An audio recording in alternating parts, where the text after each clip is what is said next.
Hey, what's up guys? Today we're getting into a batch of stories that all have that same uncomfortable feeling. When something starts off normal enough that you almost talk yourself out of being worried. A class, a ride, a local community, a cheap motel room, just everyday stuff. Until one detail doesn't sit right, and then another, and suddenly you're realizing the danger was already closer than it should have been. These ones get into that slow kind of fear. Boundaries being ignored, strangers acting too familiar, people using little bits of access in really unsettling ways, and that awful moment where politeness starts working against your instincts. So yeah, stick around for this one. Like the video if you enjoy these longer creepy batches, subscribe if you're new, and let's get into the first story.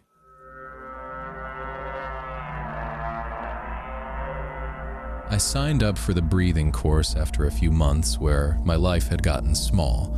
Work, groceries, short walks, and trying not to panic anywhere I couldn't leave. I wanted something calm and not too personal. That was how they advertised it. A group on Zoom 2 evenings a week, cameras optional, microphones off unless you had a question. There was a shared chat, home exercises, and a paper journal they would mail after the first week. When I paid, I filled out the intake form, name, email, phone, shipping address, and a few short questions. I wrote that mine were worse in the morning and that the first sign was tightness in my throat. There was also a note about the instructor's assistant, Evan. He handled onboarding, mailing, Zoom links, and tech issues, so I took him as admin. The group chat opened the next day, the instructor posted the schedule, and Evan posted the rules. I wrote early because I knew what I could handle. I said I was fine with group practices, but did not want individual calls, one-on-one voice exercises, or deep personal discussion in private messages. A few minutes later, Evan messaged me privately. He thanked me for naming my boundaries. He said boundaries were part of safe work and nobody would push me into anything I hadn't agreed to. Then he sent the schedule and chat rules. It should have been reassuring. Mostly it was. But at the end he wrote, "Especially with morning panic, predictability really helps." I had not said morning panic in the group chat. Now, I had put it in the intake form, so there was an obvious explanation. He was the assistant. He probably had access still. I looked at that sentence too long before I closed the app. The first 2 classes were normal enough that I felt embarrassed for being tense. The instructor had a plain, steady voice. She didn't pry. She counted us through the exercise, 4 in, 6 out. Then a longer exhale. Then a body scan so dull I almost fell asleep, which was kind of what I wanted. Most people kept cameras off and microphones muted. Evan sat there as a black Zoom square, dropping links and helping anyone who couldn't get Zoom to work. It felt safe in the boring way I had been hoping for. I had already paid too, and I was tired of quitting things because my body called everything dangerous. So when Evan checked in outside the schedule, I answered. The first message came the morning after the second class. He asked how I slept. I wrote, "Fine, thanks." He asked if I had dizziness. I said no. He asked where the tightness started, and I wrote, "Throat," like I said in the form. The next morning, before I had made coffee, he asked if it felt like pressure from the front or closing from the sides. I didn't answer right away. Around lunch, he wrote that there was no rush. He liked to track things while fresh. That sounded reasonable if I squinted. After the third class, he asked me to record 30 seconds of breathing so he could hear the pattern. I didn't like that. Typing an answer was one thing. Sending my actual breath to a man I didn't know was different. I told him I wasn't comfortable sending voice recordings. He replied fast, saying written notes were fine, for now. That was the part I noticed, for now. Like my no was just a stage. After that, the messages kept coming. Not non-stop, not enough that I could point and say, look, this is insane. Just enough that I braced when I saw his name. He asked me to answer right after waking, before I had time to think. He asked me to describe an attack before the head starts controlling the story. He asked if I ever held my breath when someone got too close. I gave short answers. Then I skipped some. He never exploded, which almost made it harder. He just got more pointed. He wrote that avoidance often hides behind the word boundaries, and that the place I wanted to close down was probably where the work was starting. Then he wrote, "You came here because control stopped working." Right. That one made my face go hot. Not fear at first. Anger. I had been clear from the beginning, and somehow he was turning my limits into symptoms. Still, I tried not to make a big story out of it. Maybe I had become too watchful after the panic attacks. Maybe people in those fields talked like that. But I was tired of explaining obvious things, so I wrote directly. I said I would not do private voice exercises or individual calls. Body questions were only for the group where the instructor could see them. Future messages should be about scheduling or tech. For about 20 minutes he didn't answer. Then the typing bubble appeared and disappeared. When his reply came, it sounded different. Not angry, just less careful. He wrote, "I'm not pressuring you." Then, "You came here not to run." Then, "Please don't confuse safety with control." I didn't answer. I knew if I explained myself again, it would become another discussion I had never agreed to have. Later, he sent one more message.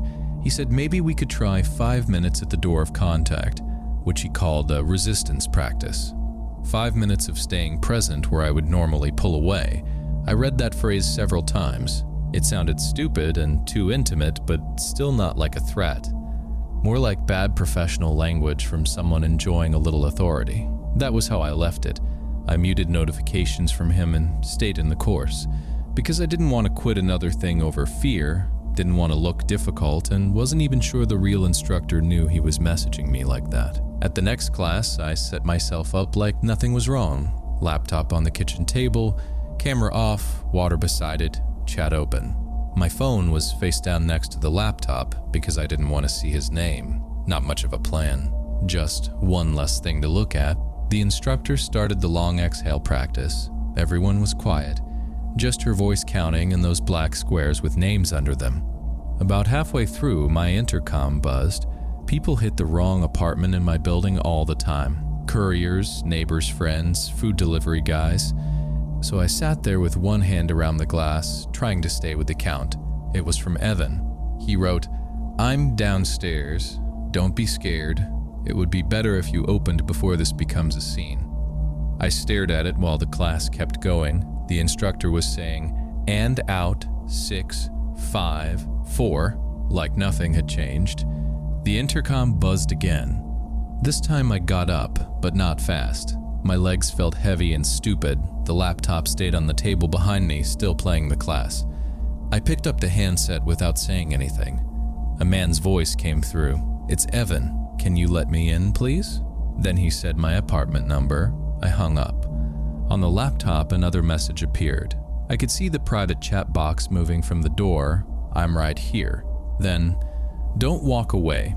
Then, "This is exactly the place where you need to stay."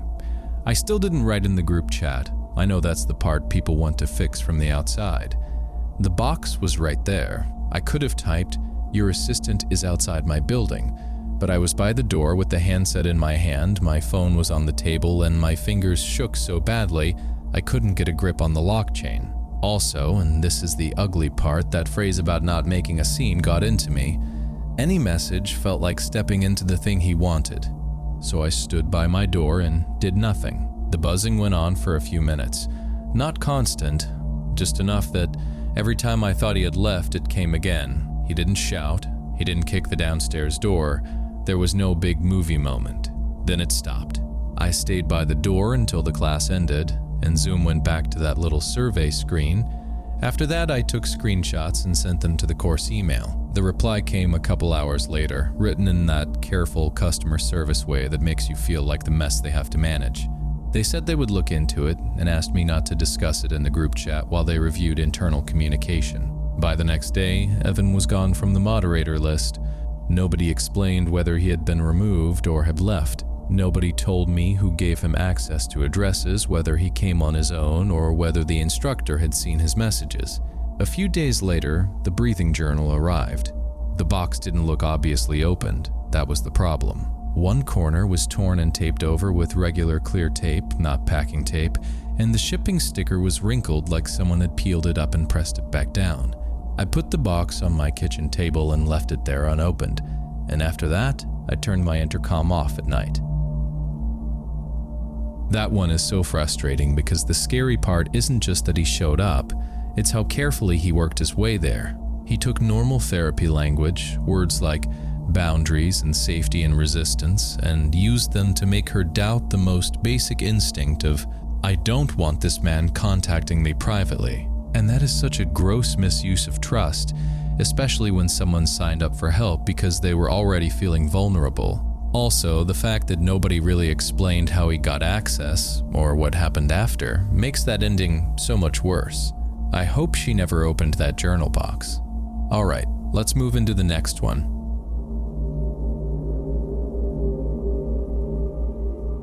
I was working closing shifts at a coffee place inside the mall back then.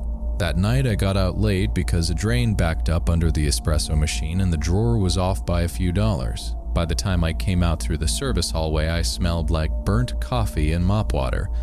The employee lot was almost empty. The buses still ran, but if I missed the next one, I'd be standing by the access road for 40 minutes. So when the guy I'd been messaging for a few days offered to pick me up and drive us to the diner we were already supposed to meet at, I didn't think of it as trusting him. It felt like not waiting alone near midnight. He called himself Connor on the app. Gym mirror photos, nice watch, a little too impressed with himself. Not scary, just showy. He hadn't pushed to meet at his place, and the diner was close to my work. Bright, open late. Plenty of people around. Before I got in, I sent my friend Maya a screenshot of his profile and texted, "Going with him now. Diner by the mall." I didn't send the plate or share my location. He was already at the curb with his hazards blinking, and I just wanted the night to keep moving. The car felt wrong first. It was a dark sedan, expensive looking, with a quiet engine and soft interior lights. I don't know cars, but I knew it didn't match a guy who had told me he was doing service stuff until better work came along. The inside smelled like chemicals and fresh detailing, and the passenger window was cracked a couple inches even though it was cold. "Nice car," I said. He laughed too fast. "Sometimes work lets me drive the normal ones instead of my piece of crap." It sounded like a joke, but his hands were tight on the wheel. For the first few minutes, nothing happened that would make a normal person get out. He asked about my shift and a concert I'd mentioned.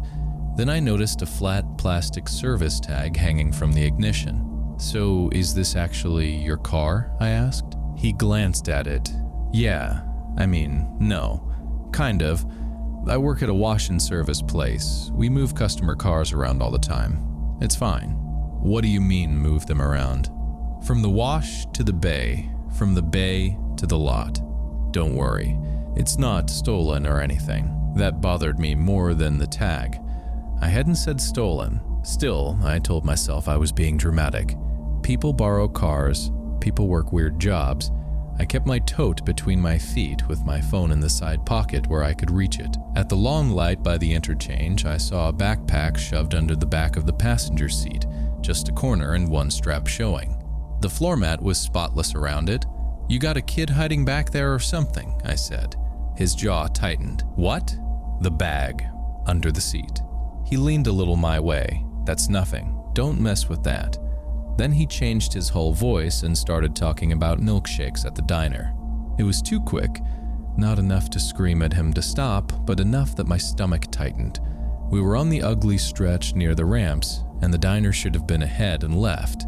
He stayed in a lane curving away from it. I nudged my tote closer with my shoe and looked at the door handle. He noticed. "You okay?" "Yeah, just tired. We can stop for water first," he said. "Gas station by my work, I need gum anyway." That actually calmed me down, stupid as that sounds. A gas station meant lights, cameras, a clerk, maybe other people. I figured I would get out there, text Maya properly, and decide whether I was still going anywhere with him. The gas station was part of a little auto service cluster, pumps, a small store, a closed repair shop, a detailing bay, and a dark car wash tunnel behind everything. He pulled near the store, not at a pump, and left the engine running. "I'll be right back." "I'll come in." "No, I got it. Water and gum." He was out before I answered. I pulled out my phone. Maya had texted, "Okay, be smart," and I started typing. Something is weird with the car. I didn't finish. A side door on the service building opened, and a man in a dark work jacket stepped out. I thought he was taking trash out until he saw the sedan and stopped dead. He looked at the plate, then through the windshield at the service tag hanging from the keys. Then he looked toward the store. Connor was coming back with a plastic bag and a bottle of water. The man called out a name. I didn't catch it clean through the glass and engine noise, but it was not Connor, and he said it like he knew him. Connor went white. He yanked the driver's door open and dropped into the seat, and the bottle slipped from his hand and fell between us. "What's going on?" I asked. He shoved the car into reverse so hard it clunked, and my phone slid off my lap. I grabbed for it, missed, and felt it bump my ankle before it disappeared under the passenger seat. "What's going on?" "I'll explain," he said. "I'll explain in a second." He backed up without looking and clipped a wire trash cart by the garbage cans. It scraped along the car with a metal squeal, then he threw the sedan into drive and shot out of the lot while the man in the work jacket ran toward an old SUV parked by the closed shop. It wasn't a chase like in a movie. Connor just didn't know where to go. He cut behind the service buildings into a delivery lane with dumpsters on one side and parked work vans on the other. He clipped the mirror off one of those vans with an awful crack and yelled like the van had done something to him. "Don't call anybody," he kept saying. "My phone's under the seat." "Then leave it there." I was half twisted down trying to reach for it, but every jerk of the wheel threw me forward or sideways. I hadn't even buckled up when we left.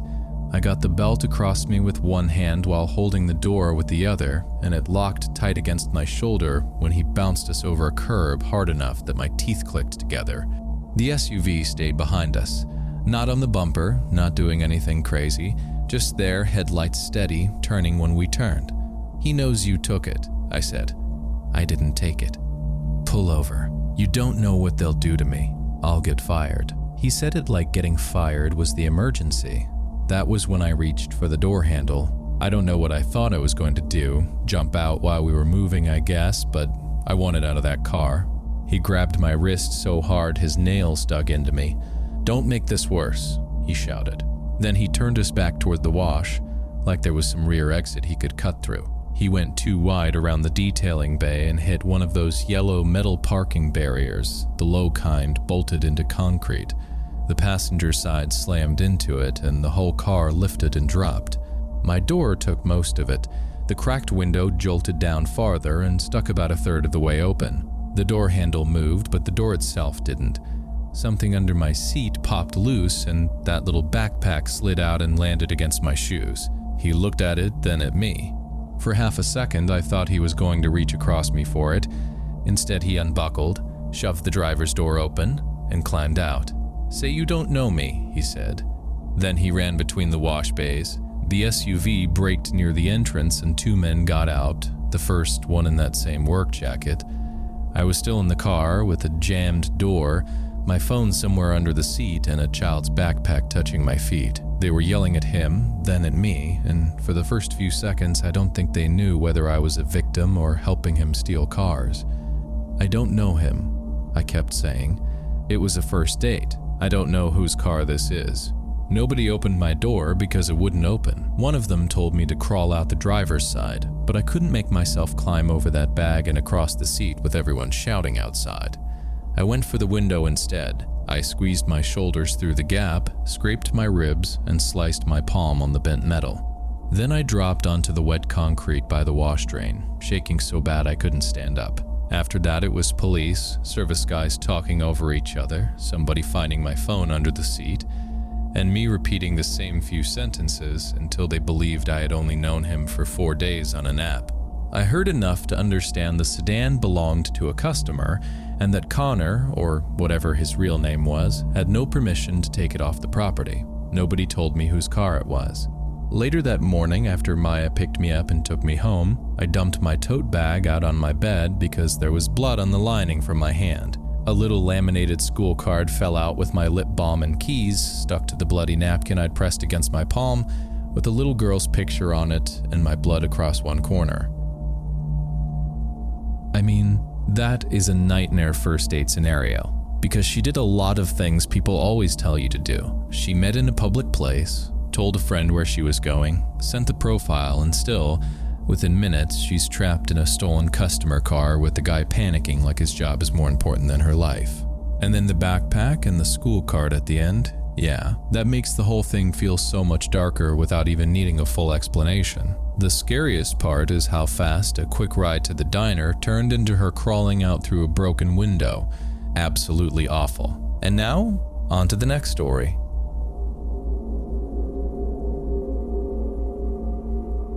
This happened after a concert my friend Mallory and I drove to about 2 hours from home. By the time we reached the motel, it was almost 1 in the morning. My ears were ringing, Mallory was sick of driving, and both of us just wanted a shower and a bed. The lobby was a glassed-in counter, an ice machine, vending machines, and a TV behind the desk. A man in a brown work jacket was arguing with the desk woman about a key or another room. Not loud, just that tight, angry voice people use when they're trying to sound reasonable. The woman told him she had to check us in first. He stepped back near the ice machine, but he stayed close enough to hear everything. She talked loud through the glass. Room 216. Outside stairs, 2nd floor. 216. We're almost full tonight. Room 216 was bad in the normal motel way. Damp carpet, bleach over cigarettes, a door I had to shove with my shoulder before the latch caught. The deadbolt dragged and the chain had crooked screws and chewed up wood. The bathroom window was frosted and painted around the edges, and over one bed a vent buzzed and rattled. We dropped our bags, Mallory played music on her phone for maybe 15 seconds, and somebody next door hit the wall hard enough to bump the headboard. "Okay," she said, shutting it off. "Everybody here is miserable." I sat under the vent texting my sister, and black-gray dust sprinkled onto the pillow. I stood on the mattress and pushed at the metal grill, thinking I could angle it away from where I had to sleep. That was when I saw the plastic behind it. It was a bundle shoved sideways behind the grill, wrapped in a dirty diaper bag with most of the little cartoon print rubbed off. It sagged in the middle like it had weight. Somebody had put it there on purpose. Mallory opened the bathroom door with shampoo still in her hair, climbed up, and saw it. She got quiet. It was far enough back that we would have needed a hanger or the shower rod to pull it out. "Do not touch that," she said. We whispered about whether to leave it, call the desk, or pretend we never saw it. I know it sounds stupid now, but it still felt more disgusting than scary, like drugs or stolen stuff. So I called the desk. I told the same woman there was a bundle hidden in the vent in 216, wrapped in a dirty diaper bag. She said, "What room?" 216. What kind of bag? A diaper bag? I don't know. A package? There was a pause. I could hear her TV through the phone. Then she said, "Don't open it." That was the first thing that made it feel less like a nasty motel problem. She told me not to give it to anybody either, because she had to check who had been in that room before us. I asked if she was coming up, and she said she was alone and had to look in the computer first. "Don't open it. Don't hand it to anyone." When I hung up, Mallory was still in a towel, and both of us looked at the door. A few minutes later, someone knocked. Not pounded, just 3 normal taps. For half a second, my brain tried to make it normal. Mallory whispered, "Don't." I still looked through the peephole. Under the yellow hallway light stood the man from the lobby. I stepped back so fast I hit Mallory's bag. He knocked again and said, "Hey, I just need my stuff out of there." Neither of us answered. Mallory grabbed her phone with wet hands and wiped the screen on her towel. "The lady at the desk said you found my tools," he said. "I was in that room earlier. Left them up there by mistake." Mallory mouthed, "Tools?" I said through the door. "We called the desk. She said not to give anything to anyone." He gave this small laugh. "She meant don't give it to some random person. It's mine. I can tell you what it's wrapped in." He knew the room because she had set it downstairs. But knowing the wrapping and calling it tools like that explained anything made my stomach drop. I said, "I do maintenance. Put them there so nobody stole them while I went downstairs." Even scared, I knew that was bad. If he worked there, why had he been arguing at the desk like a guest? And nobody hides tools in a diaper bag behind a motel vent. Mallory had 911 on her screen. I tried the front desk again, and it just rang.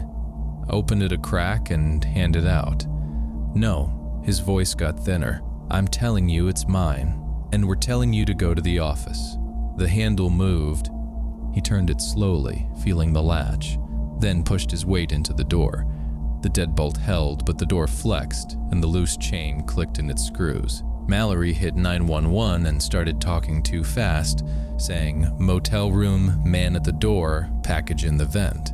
Then she looked at me because neither of us knew the street address. I grabbed the key sleeve and tried to read the tiny print under the lamp. Outside, he stopped asking. Something thin slid into the gap by the latch. I saw the shadow of it move between the door and frame, careful and patient, like he was checking what kind of door he was dealing with. That was when we understood he hadn't come for something he forgot. Then he was gone. Not all the way gone, because we could still hear footsteps outside, but he stopped working at the latch. For maybe 2 minutes, there was nothing except Mallory whispering our room number into the phone and me holding the desk chair under the door handle while trying the front desk again. Then somebody knocked softer. A woman's voice said, "Girls, I'm with the motel. You need to open up." I looked through the peephole and saw a barefoot woman from the room next to ours.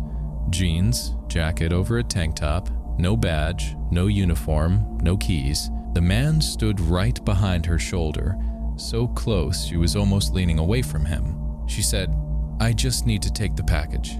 The man muttered something, and she corrected herself. "The bag? I need to take the bag from the vent." That was when the front desk finally picked up. I said, "Did you send a woman to our door?" The desk woman said, "What woman? Do not open that door." Outside, the woman said, "Come on, honey, I'm just doing my job." The man said, "Tell them you have a key." She didn't say it. And then he stopped pretending. His shoulder hit the door so hard the chair kicked back into my leg. Mallory screamed. The chain snapped tight, and one screw pulled farther out of the frame. He hit it again, and the door bent inward at the latch just enough to show a line of hallway light. We ran to the bathroom because there was nowhere else to run. I tried the window with both hands. It didn't budge. The painted edges weren't just ugly, they were sealed shut, and the latch had so many coats of paint over it that it was basically one solid piece.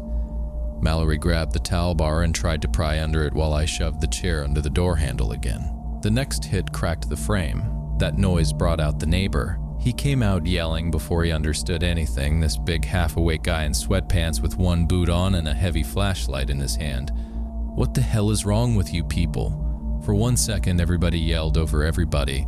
The woman backed away from our door. The man turned on the neighbor like he was going to talk his way out of it, but 2 more doors opened down the walkway, and then the desk woman was outside below us, screaming that the cops were coming. Somebody else yelled, "Already called them." That changed things fast. The man grabbed the barefoot woman by the arm, then let go like she was suddenly not worth dragging with him. She hit the wall beside the ice machine and slid down crying, and he took off toward the side stairs, moving like he already knew where every exit was. We didn't open the door until the neighbor told us through the wood that the guy was gone and he was standing right there. Even then, I made Mallory keep the 911 operator on the line. Nobody wanted to touch the thing in the vent. The police still weren't there and nobody was thinking cleanly. The desk woman kept saying she didn't want it in a guest room. She brought up a trash bag and a towel from the laundry cart. The neighbor reached in with both hands wrapped up and worked the bundle loose. It came out heavier than it looked. He carried it down to the office and set it on the floor beside the counter. By morning, our door was hanging crooked, the chain screws were half out of the wood, and the room next to ours didn't answer when anybody knocked. The man's truck, if he had one, was gone from the lot. We left before breakfast with our clothes still smelling like that room, and the last thing I saw was that bundle sitting by the front desk in a black trash bag, with everyone stepping around it and nobody calling it anything. This one really got under my skin because Evan wasn't some obvious stranger in a dark alley at first.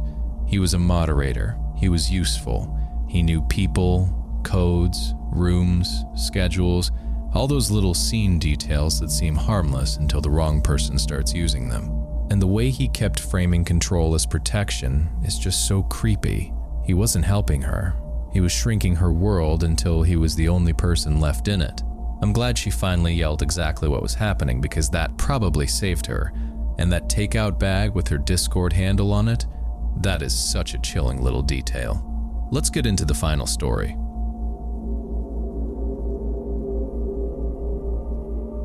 I started playing again a little after I turned 30, After almost 6 years of my bass sitting under winter coats, I wasn't trying to make some big comeback. I just wanted a small band again, something good enough for bar shows or a weeknight opener slot. The local Discord was how people did that now. It wasn't a hangout for me, it was a tool. People found drummers there, posted open rehearsal rooms, sold cables, warned each other about promoters who didn't pay, and filled support slots when another band dropped out. If you weren't in that server, you were basically outside the local scene. That was how I first noticed Evan, the moderator. I'll call him Evan. He wasn't famous around town, but he knew everything useful, which base had a free Tuesday room, which admin checked names, which building still had the same front door code from 2 years ago, who had a spare cab or a stand for sale. His power was small, but small power still counts in a scene like that. He could delete a message, lock a thread, give a warning, or step in and make it clear who he thought was right. Nobody wanted to be known as drama, especially not someone like me who had just come back. So I stayed polite. When he warned me about people, I took it as help. The DM started in a way that didn't feel worth making a scene over. I'd ask something normal in the server, and a minute later he'd message me with an answer and then a warning. Don't rehearse with that guitarist, he gets sharp with women. Be careful with that drummer, he has boundary issues. Some of it sounded like regular scene gossip. What I didn't catch, or maybe didn't want to catch, was that his advice always left me with fewer people I could talk to. Then I posted a rough demo, just bass over a drum loop with me singing low because my downstairs neighbor hated anything louder than a sneeze.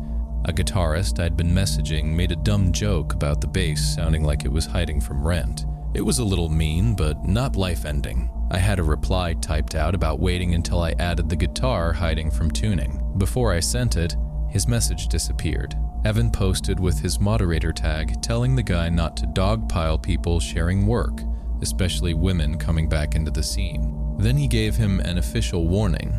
The channel went dead in that way where you know everyone is still reading, but nobody wants their name to be next. The guitarist stopped answering me after that. Other people got careful too. They still said nice or reacted with emojis, but the normal joking stopped whenever I was in the thread. It was like I had brought a hall monitor with me without meaning to. I messaged Evan later and said I appreciated him looking out, but I didn't need him stepping in unless I asked. You're just used to not noticing how guys talk to you, he wrote. I told him I could notice just fine, and if I had a problem, I'd say so. Somebody has to notice before it gets bad. It wasn't a threat. That was the problem. It was calm, almost gentle, like he had already decided there was a version of my life he understood better than I did. Maybe I should have left the server then, but almost everything I needed was tied to it. My drummer came from there, the second guitar came from there, rooms opened up there. Leaving meant cutting myself off right when I was finally getting something moving again. So I did the easier thing. I answered him less.